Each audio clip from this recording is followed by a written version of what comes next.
inclusi coloro che non erano presenti nella sala. Mentre stavo distribuendo i dolci alla gente fuori dalla sala, andai in un posto in cui nessuno poteva vedermi e segretamente mi servì di una quantità doppia rispetto a quella che servivo a tutti gli altri. Quando la distribuzione fu completata, ritornai nella sala e misi il piatto sotto il divano di Bhagavan. Bhagavan mi guardò e disse: «Ne hai presi il doppio degli altri?» Fui sbalordito perché ero sicuro che nessuno mi avesse visto farlo. L'ho fatto quando nessuno mi stava guardando. Come fa a saperlo, Bhagavan? Bhagavan non rispose. Quest'incidente mi fece capire che è impossibile nascondere qualcosa a Bhagavan. Da quel momento in poi, automaticamente, detti per scontato che sapeva sempre ciò che stavo facendo. Questa nuova conoscenza mi rese più vigile e più attento al mio lavoro, poiché non volevo più commettere errori simili. Compito degli attendenti era anche di proteggere Bhagavan da devoti eccentrici o fanatici. Ricordo un incidente di questo genere molto chiaramente. Un ragazzo di circa 20 anni apparve nella sala indossando soltanto un perizoma. Dopo aver annunciato a tutti che anch'egli era un Ognani, andò a sedersi sul divano vicino a Bhagavan. Bhagavan non fece commenti, ma poco dopo si alzò e uscì dalla sala.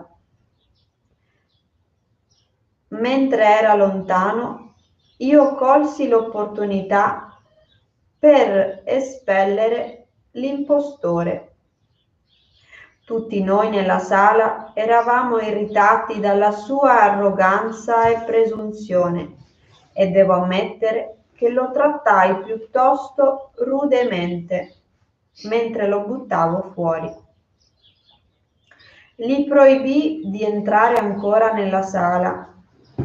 Quando la pace fu finalmente restaurata, Bhagavan tornò e riassunse la sua usuale posizione sul divano.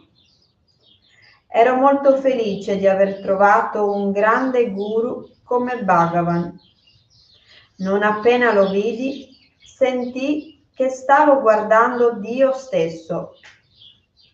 A ogni modo, inizialmente non fui molto impressionato dall'ashram, tantomeno dai devoti che si erano riuniti attorno a lui. La direzione sembrava essere molto autocratica e la maggior parte dei devoti non sembrava avere molto interesse nella vita spirituale. Per questo potevo vedere erano interessati soprattutto al pettegolezzo. Queste prime impressioni mi disturbarono.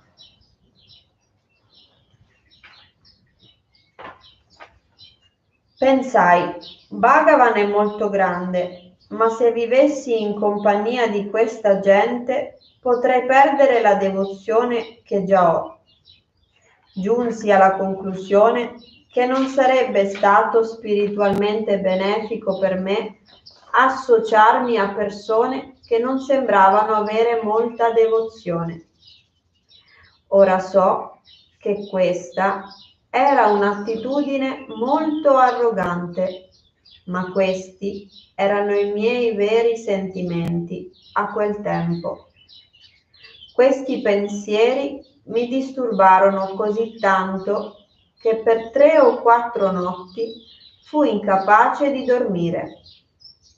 Alla fine arrivai alla conclusione che avrei continuato a considerare Bhagavan come mio guru, ma avrei vissuto altrove.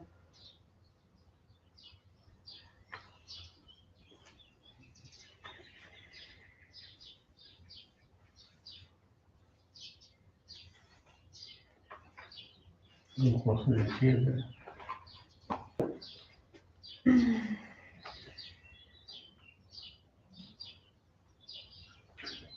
Quello che entra in sala dice di essere un Ugnani. Chi è l'Ugnani? Saggio? E come questa parola, gnani, come è scritto? Gnani. Gnani. Gnani. Gnani. J-N-A-N-I. Sì. E poi, suo carattere cosa è scritto?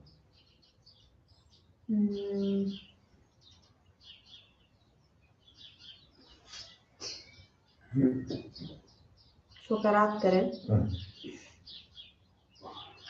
Dice Lui andate era... vicino al sì, maestro, vicino, seduto? Sì. Ecco. Era Sì. arrogante. No, cosa seduto? Ecco, qua non devi vedere. E gnani vuol dire un saggio. Gnani, no? Illuminati anche chiama gnani, il saggio. Quindi lui ha conosciuto questa persona come un gnano. Invece l'ha andato direttamente a sedere vicino del Bhagavan. Quindi lui ha una identificazione di se stessi, sono un saggio, gnani, quindi uguale come il Bhagavan. E quindi è andato, invece di stare insieme a altre persone, è andato quindi uguale. Comunque, nella verità, ogni montagna deve essere il suo posto. Una montagna non puoi andare sopra dell'altra montagna, non è possibile. Ognuno deve essere il suo posto. Se lui veramente è un gnani, lui anche non è necessario venire a vedere Bhagavan. No, non è necessario. Un devoto sì, un aspirante sì. Un altro gnani deve stare al suo posto.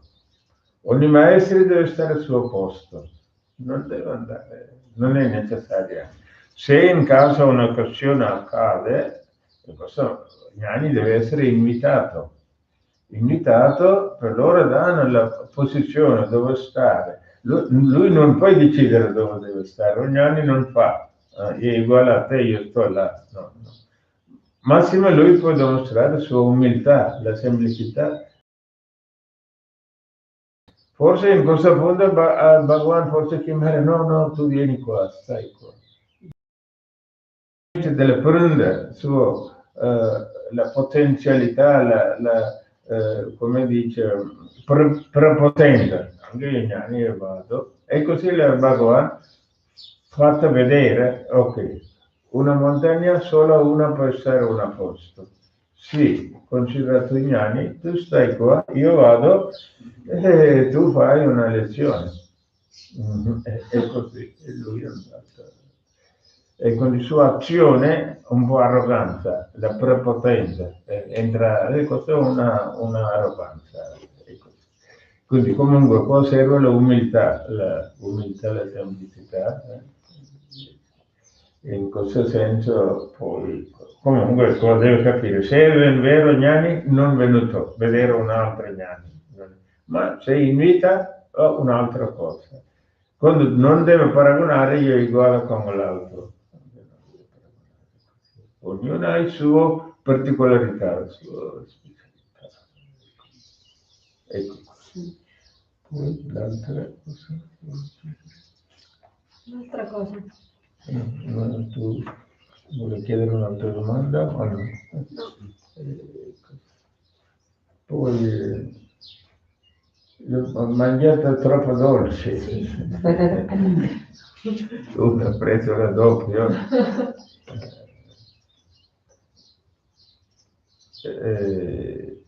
Sì, poi uno può prendere il prezzo egoistico oppure soddisfare sull'anima. Se l'anima contenta ti puoi fare anche bello servizio. Anche una volta io servendo un gruppo, un ashram, guarda, non è dolce, guarda come salato, no? E nel piatto tutto riducendo. Sì, guardavo ci sono tante ancora altre persone e così pensavo, no, io ho preso la mia posizione, io ho messo nella bocca, dopo ho cominciato a darsela. A un certo punto ho finito, dopo altri che io non ricevuto, basta. Comunque io con furvezza e preso il mio persona prima, non è che così comincio. Logicamente l'ho pensato, è perché quando l'anima contenta,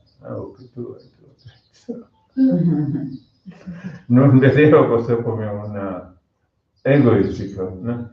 Come un logico, prima finirai, non puoi dare tutte le migliaia di persone, anche io prendo il mio pezzo, quindi l'anima contenta. Cosa dice rispettare? Ci sono varie cose da rispettare anche per se stessi, e anche curare se stessi, capire la cura stessi, perché se tu l'anima instabile, contenta, tu puoi. Ma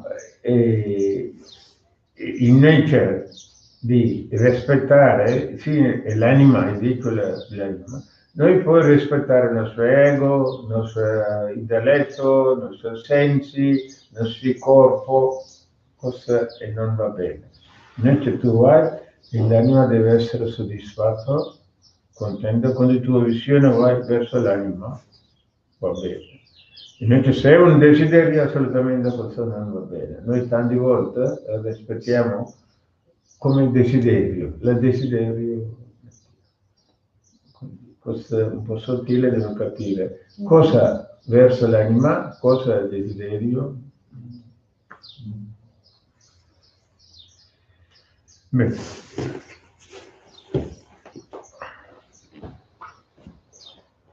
Om Sadhana Bhavatu Sadhana Bhunaktu Sariram Karavavahe Tejasvinavati Tamastu Ma Vidvisharvahe.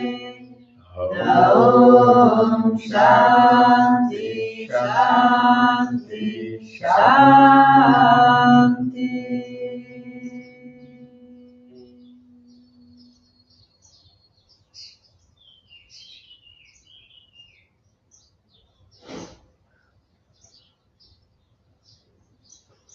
Budevam Bhojanam Prasadam.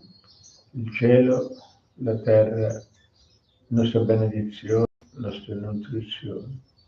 Rispettiamo e onoriamo con il cuore. Ricordiamo Santa Nati e facciamo un saluto.